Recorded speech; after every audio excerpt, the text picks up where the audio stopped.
정정당당 코리아입니다. 6.3 조기 대선이 이제 불과 2주 앞으로 다가왔습니다.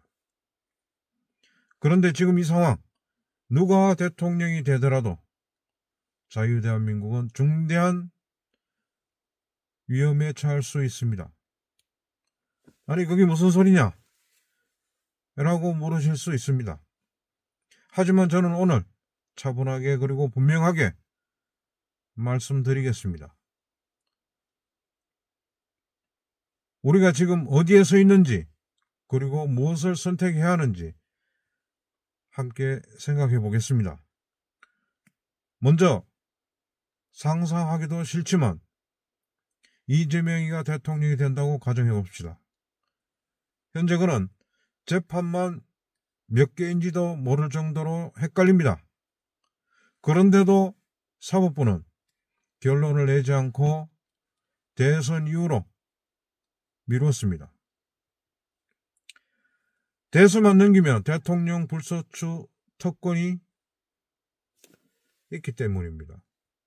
그 특권은 곧 이재명에게는 완벽한 방패가 됩니다. 첫 번째 변화는 사법 리스크 정리입니다. 자기 편 검사, 판사를 앉히고 검찰개혁이라는 이름으로 수사를 무력화할 것입니다. 두 번째는 사법기관 장악입니다. 검찰, 법원, 감사원까지 손에 넣으면 이후는 통제불능이 됩니다. 세 번째는 민주당 내 통합 시도입니다. 친문이든 친명이든 권력 앞에선 하나로 뭉치게 됩니다. 당내 통합이란 말로 포장된 사실상의 권력 독점입니다.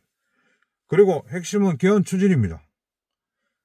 이재명이는 4년 연임제 개헌을 노골적으로 주장하고 있습니다.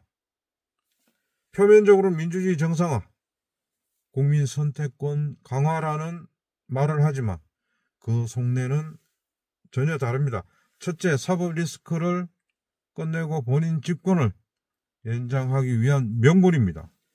둘째, 좌파 이념을 헌법에 녹여 체제를 바꾸려는 수단입니다.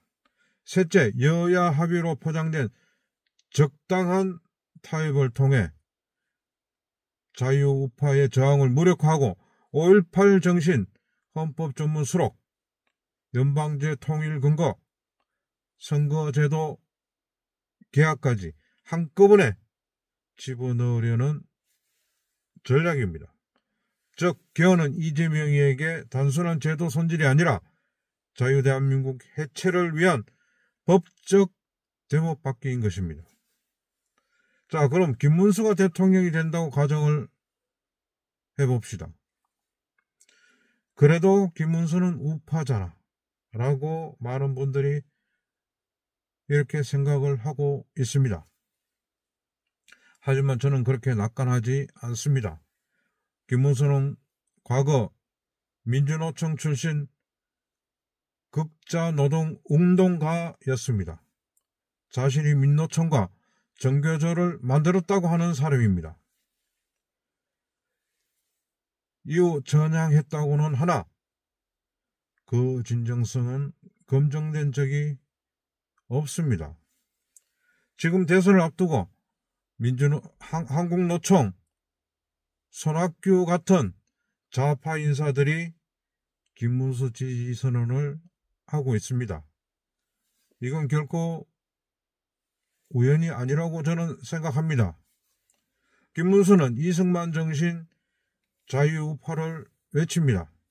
하지만 정작 그가 대통령이 되면 중도 좌파, 심지어 과거 좌파 인맥들과 대통합 정부를 만들 가능성이 크다고 봅니다. 그리고 그 역시 개헌을 말하고 있습니다. 그는 3년 임기 후 조기 대선 총선을 함께 치르고 4년 중임제 개헌을 가자고 주장하고 있습니다. 그렇다면 이재명의 주장과 다를 게 뭐가 있습니까? 둘 다 똑같이 4년 중임제 또는 연임제 개헌을 말하고 있습니다. 헌법 개정의 틀을 좌파에게 열어주고 있는 것입니다. 한 사람은 빠른 열차, 다른 한 사람은 조금 느린 열차일 뿐 종착역은 같습니다. 바로 자유대한민국의 해체. 지금 여야를 막론하고 개헌 논의에서 공통적으로 강조하는 것이 있습니다. 바로 5.18 정신의 헌법 전문 수록입니다. 단순히 강주의 아픔을 기억하자는 차원일까요? 절대 아니라는 것을 여러분도 아실 겁니다. 이 조항이 헌법에 들어가면 그 이후에 5.18에 대한 비판, 토론, 역사적 재해석은 모두 불가능해집니다.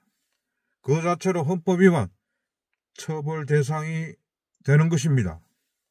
이 조항은 자유민주주의 체제 위에 특정 정치 이념을 올려놓는 것이며 결국 모든 국민의 표현의 자유, 학문의 자유, 사상의 자유를 막는 무시무시한 헌법 독서 조항입니다.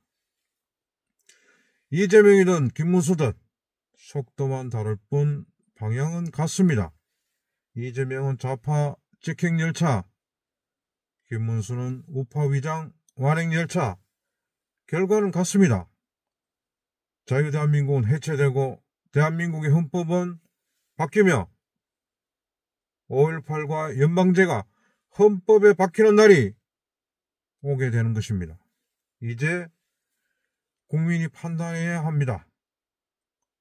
과거에도 속고 또 속고 이번에도 속는다면 그때는 국민도 똑같은 공범이 되는 겁니다.